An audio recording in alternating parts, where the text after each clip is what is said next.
5 paninda na hindi mo akalain na magpapasok na malaking benta diyan sa sari-sari store mo. Ano-ano yung mga yon kanegosyo? Ito, umpisa na natin kaagad.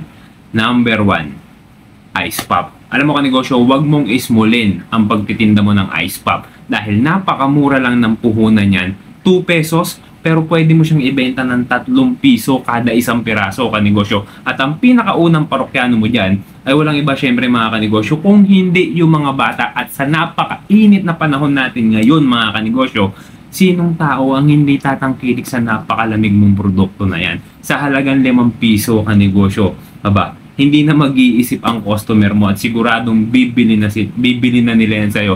Alam mo, ang experience namin sa tindahan, yung isang balot ng ice pop, nakakalimang ganun kami sa loob ng isang araw. At mahina pa yan mga kanegosyo dahil sa mga katabi namin tindahan, mas marami ang nabebenta nilang ice pop kumpara sa tindahan namin. At kung puhunan mo lang dyan is nasa 2 piso at ang kita mo is maliwanag na 3 piso, i-multiply mo yan kanegosyo. Ang isang ice pop, ang isang buong ice pop, ang laman yan is 11.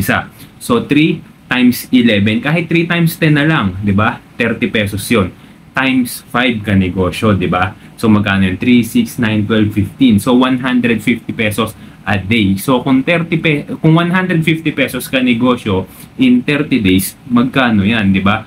Pambayad na kagad ng kuryente at tubig mo yan dyan sa tindahan mo. Napakaganda niyan mga kanegosyo.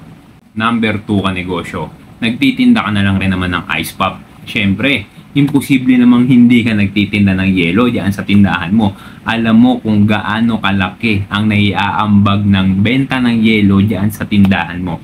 Hindi ba? At sino bang mga tao ang hindi nangangailangan ng yelo? Hindi ba? Parang lahat na lang ng tao ang hanap yelo. Madalas nga, nauubusan ka pa ng stock diyan na yelo sa tindahan mo. Hindi ba?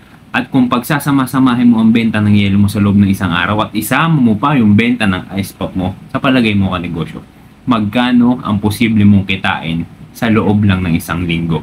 1 linggo lang ha? Paano kung kukumputin mo yung pang 1 buwan? Eh malamang hayahay ka na sa tindahan mo. Number 3 kanegosyo, GCash syempre.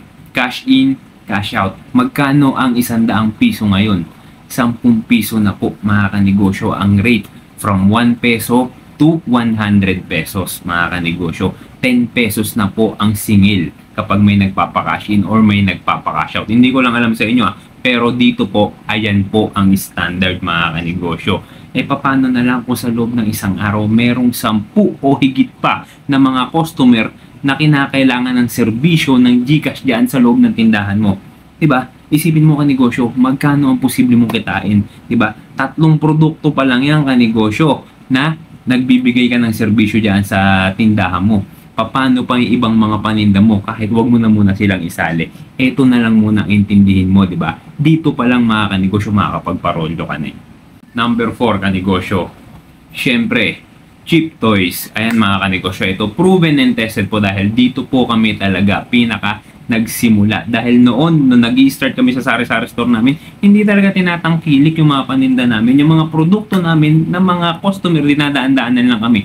Pero nung sinubukan namin maglagay ng mga cheap toys, yung mga Divisoria toys sa aming tindahan, talagang yung mga bata, mga kanegosyo, na-attract namin, nahila namin papunta sa tindahan namin at bumibili sila. Hanggang sa kalaunan mga kanegosyo, yun po yung cheap toys na yun is isa sa mga nagpapasok na malaking benta sa tindahan namin. And katagal-tagalan, syempre, yung mga customer namin na dinadaan-daanan lang kami, unti-unti dumalapit na sila sa tindahan namin. Lalo na yung mga bata, yung mga anak nila, nasuki namin, nahihila nila minsan yung mga magulang nila papunta sa tindahan namin kapag meron po silang pinapabiling laruan. At kapag binili nila ng laruan yung mga anak nila, nakikita ng mga magulang nila, uy, meron rin pala kayong tinda ng ganito dito sa tindahan ninyo. Pabili na nga rin ako niyan. Imagine kanegosyo kung gaano ka-powerful yung mga cheap toys, 'di ba? Kung hindi mo matarget yung mga suki, yung mga kaidaran mo, yung mga matatanda diyan sa area mo, simulan mo munang targetin yung mga bata. Gawin mong attraction yung mga bata. Gumawa ka ng makakapag-attract, 'di ba? Magtinda ka ng mga produkto na makukuha mo yung gusto ng mga bata, 'di ba? Ma-attract yung mga bata sa madaling salita. At kapag nagawa mo yung kanegosyo, maniwala ka man sa hindi, makikita mo unti-unti nadadayuhin ka at lalapit yung mga customer mo diyan sa tindahan mo.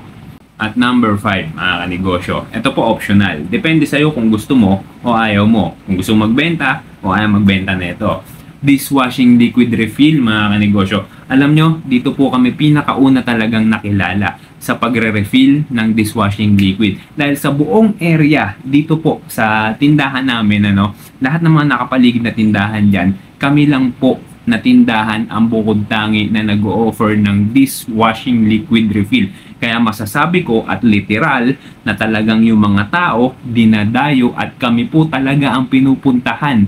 'Di ba? Kami po talaga, yung tindahan po namin ang talagang dinadayo ng mga tao para makapagpa-refill ng dishwashing liquid. Although iba, may mga binibenta na dishwashing liquid, pero kami po nagre-refill, 'di ba? May dala silang bote, re-refillan namin. Siyempre, sa mas murang halaga. Kaya talagang literal na dinadayo kami ng mga tao. At siyempre, yun po yung naging advantage namin kumpara sa ibang mga tindahan dahil since kami po nagre-refill kapag dumayo sila at meron pa silang ibang bibilin, halimbawa mantika o sponge o ibang mga kagamitan pang ibang mga produkto pang luto o kung ano mang maisipan nilang bilhin, syempre doon na rin po nila bibilin sa tindahan namin, mga kanegosyo, di ba? So, parang yung dishwashing liquid refill ang naging pang-attract na namin sa mga nanay, sa mga tatay, na para pumunta po sila sa tindahan namin, mga kanegosyo. At kung gusto mo na maka-attract din ng mga bagong customer, ako, I highly suggest, subukan mo tong refill ng dishwashing liquid. At kung gusto mo yan, kanegosyo, marami kang mabibili niyan sa Shopee, sa Lazada. Type mo lang, dishwashing liquid, mga kanegosyo. At napakadali lang pong gawin yan. Para nang sa ganun, kung nag-uumpisa kang sari-sari store, nag-uumpisa kang tindahan, maging advantage mo rin yan kumpara sa mga kakumpetensya ng negosyo. So, yun lang, mga kanegosyo. Maraming salamat sa panonood mo. Kung meron kang natutunan sa pinag-usapan natin today, click mo lang po yung like. At i-follow mo na rin ako sa aking Facebook page at mag-subscribe na rin po dito sa aking YouTube channel para palagi mo pong mapapanood yung ating mga sari-sari store tips. Yun lang, mga kanegosyo. Maraming salamat po.